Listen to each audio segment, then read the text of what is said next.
seconds. All right.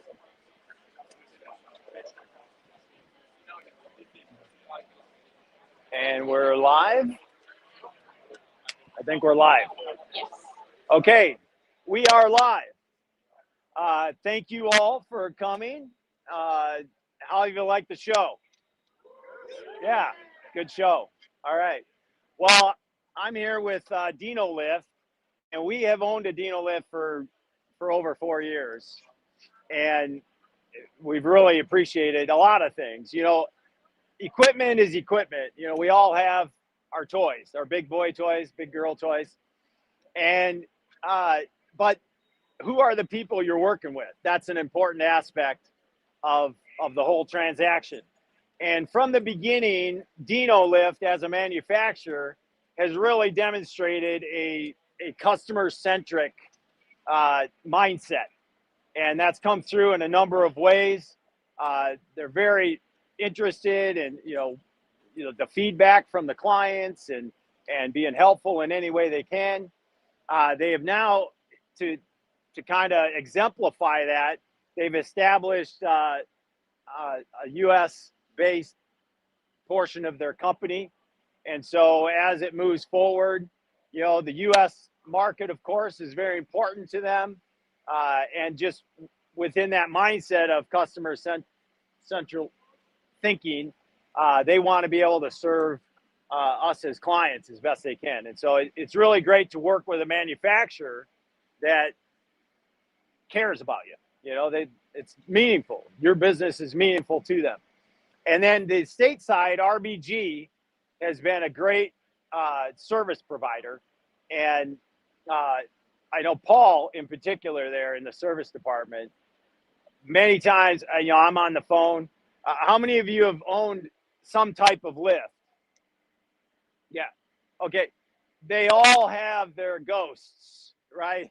And when they're new to you, things that aren't even ghosts are ghosts because you just don't know, right?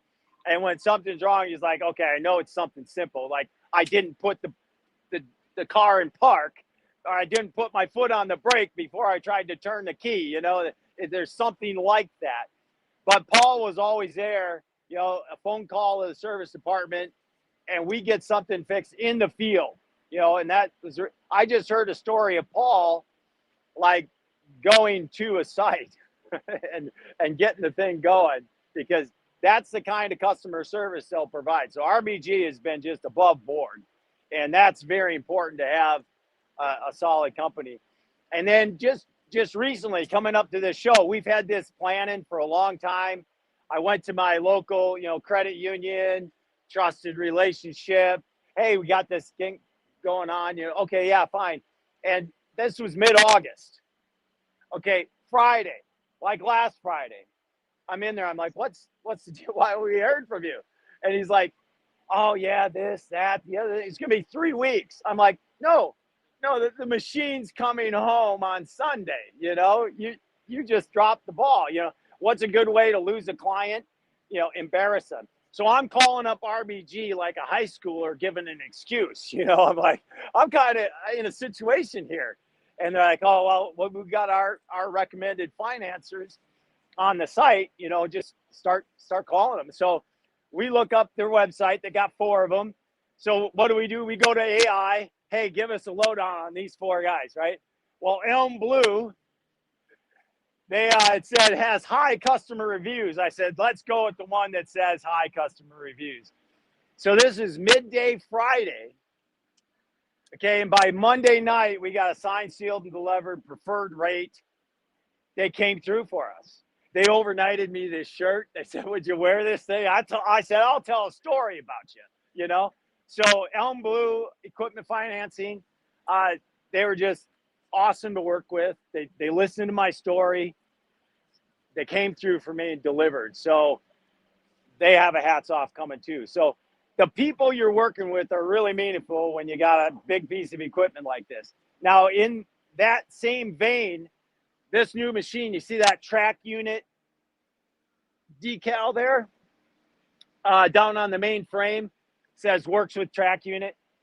That tracks this machine. So Temu just dialed it up on his phone, and he found that machine over there and this machine here, right here in St. Louis. And he can pick it up and it tells you the hours, everything, the codes that it might be spitting out at you. So they can find it in the service department and fix your machine in the field, or at least tell you which button you have to push. And so that's huge. And that's an upgrade from our 72. So the features on this, I've been really happy. I had a track lift back before they were really built for tree guys. Okay. We all know, you know, somebody made a joke. I didn't take it personally. They made mention of how hard we treat equipment. Right? If anybody can break something, a tree guy is going to do it, right? But these are really built tough. It's a little, you know, what, this is about 10,500 pounds. So you got to have a decent trailer to put it on. But those pounds are very important to me, because it just tells me this is going to be durable. This unit they've extended the outriggers. You got a better leveling on steeper terrain. We have built some blocking material, you know, screwed it all together so that when we get just that little extra hill, we can make it work. And we've had a lot of tricky situations to maneuver this into, and it drives like an ATV right out there. And so the handling of the wheel machine versus like a track machine, you know, a lot of guys, well, you can't get that in the backyard. Well, one section of fence and you get this in the backyard. I mean, we all worked in the old school. I may not look like 60 all the time, but you know, I've been around a little while, and we had to innovate back in the day, right? You can get things in the backyard. And so in our area, we get this the most places. This is a 92. We can be at the front side of a garage. You got 52 feet of side reach. You can do that tree right behind the garage. So there's that aspect. What's another great feature? You can run multiple controls at once on this. So, you know, with an elbow and a wrist and a hand, you know, you can move this thing multiple different directions. The 92 in particular, the upper boom on the 72, the upper boom was the slowest elongator, right? And so whenever I was in a situation that I had to readjust, I would try not to do the upper boom. But now this is a triple extension upper boom, and it really moves fast and retracts fast. And so that's a great feature. We've got here just a little personal note. We take this tray out. We put a couple of PVC pipes, 3-inch PVC pipes in the corner. Got your extra, because it's always just a little farther, isn't it? So we got our pole saw options in there. And then we'll put 2 of these. This guy, Safe Tree Products, he's out there on the floor, 1536. He let me use this today. We put 2 of these in the lift. They fit nicely in here. And we have the double basket, mainly so we can have our saws on the inside. Anybody ever wreck a saw on the outside? That tree just gets closer faster than you think, right?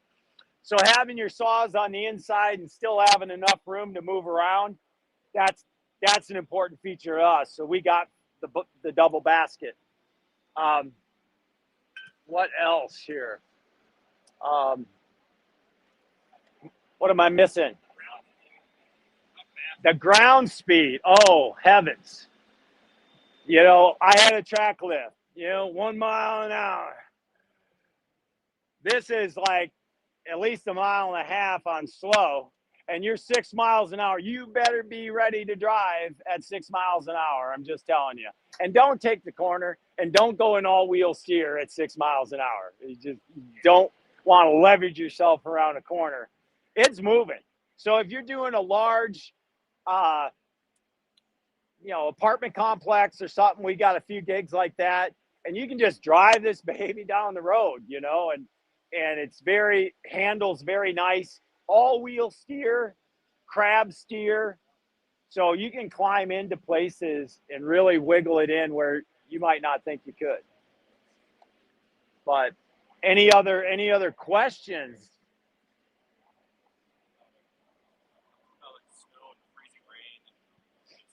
All right. Okay, we're in Wisconsin, and we work all winter long. We've never moved snow except if it served our own purposes. Okay, that's our philosophy. So, you know, we've done work in when it's snowing, you know, and the day after a big storm, we go out and do trees, you know, some big removal or something. And so we built a trailer, Minnesota Trailers out of Minnesota. We built a covered trailer. It's a 20,000-pound trailer, hydraulic tilt, drives right in there. 83 inches on the axles, 81 inches on the wheels. It drives right in. R72 that they're going to be reconditioning and selling, it's in really great shape because it was never exposed to road salt or anything else. And so I would say that is an investment worth making if you live in an environment like mine. Just drop the money and get the trailer, because the sensors can be affected by snow and ice and salt especially. And so that has kept us very functional all through the years, all through winter. And in the cold, this Kubota, it starts right up. It gets going. It's got glow plugs on it. You know, it's made, you know, Finland. They know it's cold. And the glow plugs are there. Usually you cycle them a couple of times. It starts right up. The covered trailer is nice. You got a couple of degrees variance inside the trailer. And it's got outfitted with outlets so you can plug in the trailer. And then we put a little heater in there. And so we elevate the degrees a little bit. You could insulate the ceiling of your lift if you want to do whatever you want to do to get creative.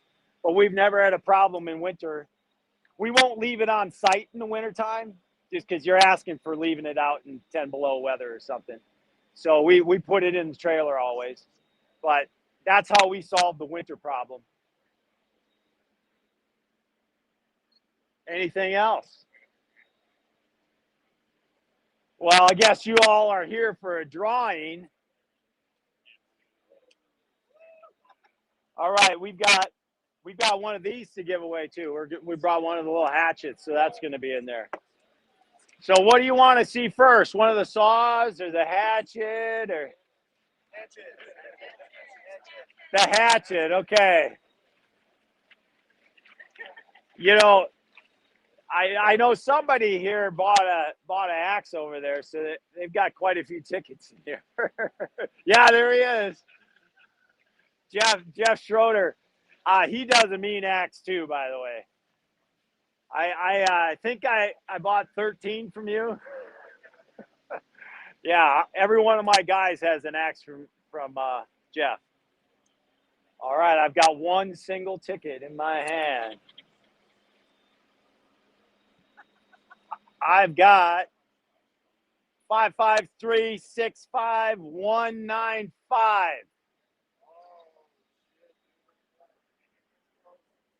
195. Not present. Okay, we're going for a second one.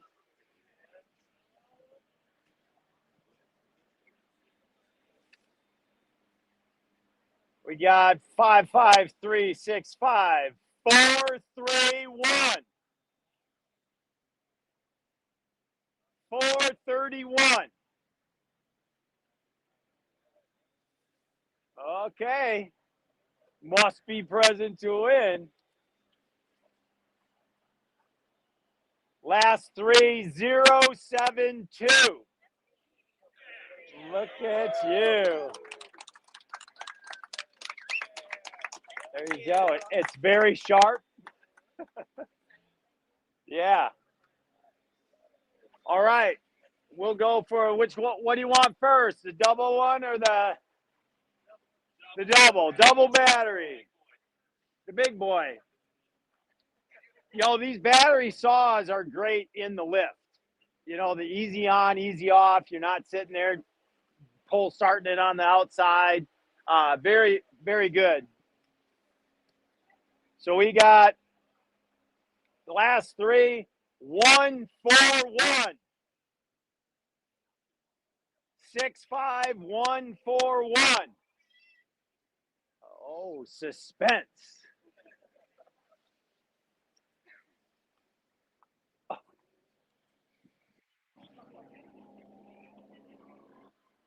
Last three. 224.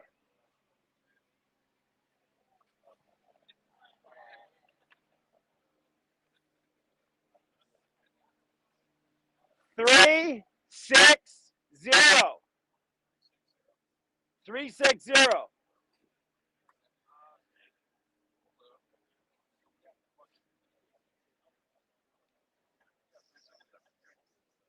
He has been rewarded for the many tickets that he purchased. 360. There you go.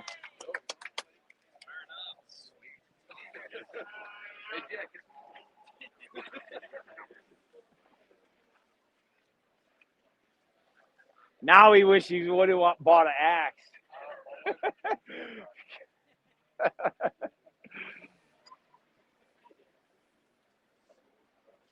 All right, this is for the top handle. 009.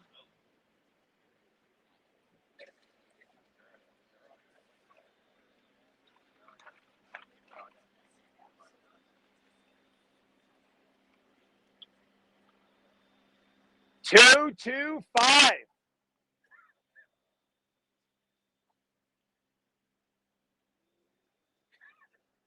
The suspense continues. 212. Wow. Those are grouped. They would have won two things.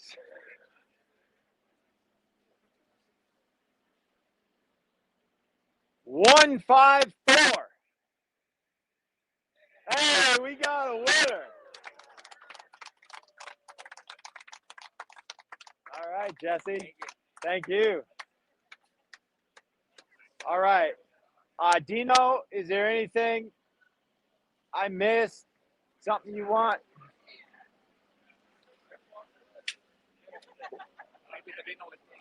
Yeah, the stateside Dinolift Inc. Also, the QR code on that, it's on that box there. Yeah, this QR code gets you a special offer from the show. You know, if you're interested in the lift, might just scan that. I'll leave that right here on the table. Want to thank you guys. Thanks for your support of Game of Trees. And we're going to keep producing content for you guys. And the gameoftrees.com supports my Guatemala project. I fly out on Sunday to Guatemala. I'm teaching a short course, rigging course for the Guatemala City, the city of Antigua, and their National Parks Department. So we'll be doing a day course in the city at a training facility. And then we go out to a forest preserve by Antigua, up by the coffee country. And then we give practical there. So I'll be doing some practical rigging on site there. So a lot of good stuff that we do. I also teach biology students down there how to ascend into the rainforest canopy. So a lot of good stuff that happens there, and gameoftrees.com helps support that. So appreciate your support. Thanks for coming out. Yeah. Yeah, you bet. 224 and 225, and I was 226. I was